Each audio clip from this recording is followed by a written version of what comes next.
Hello mga ka-hunter, Philippine Coin Hunter nga pala. So ito na naman tayo guys sa ating pag-share na ating koleksyon, at the same time nagsasabi tayo ng totoong presyo base sa ating karanasan. Dito sa ating channel, hindi po talaga tayo bumibili, nag-share lang po tayo ng ating koleksyon at saka the same time yung presyo niya para magkaroon kayo ng idea kung magkano yung hawak nyo ng mga lumang pera o barya. So sa ating hawak guys, ito medyo mahal ang bili natin dito, 50. UNC condition siya pero may stain, yan o, may mancha siya. So yun, ganun talaga.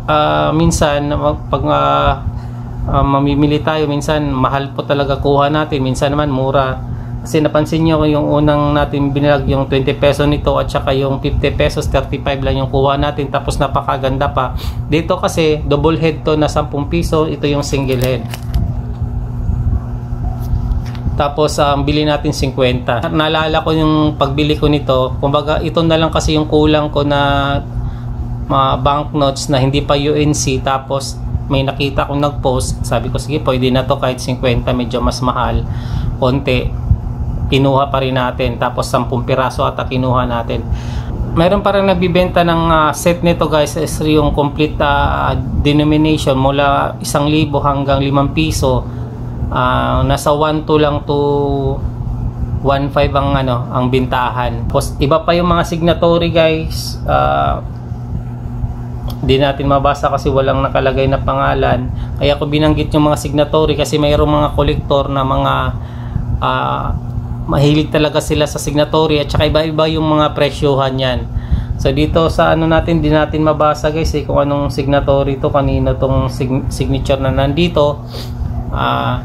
Basta ito bili lang natin is 50. Si condition siya pero may stain, no fold din siya, wala siyang tupi sa gitna. 50 lang din bili natin.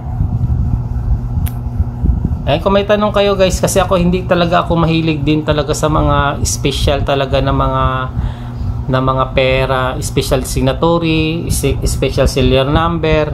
Mahilig lang po talaga tayo sa common na UNC condition. Kung napapansin nyo sa mga post natin, puro ganun lang po talaga yung nakahiligan ko. Basta ako UNC condition, ayan, masaya na ako doon.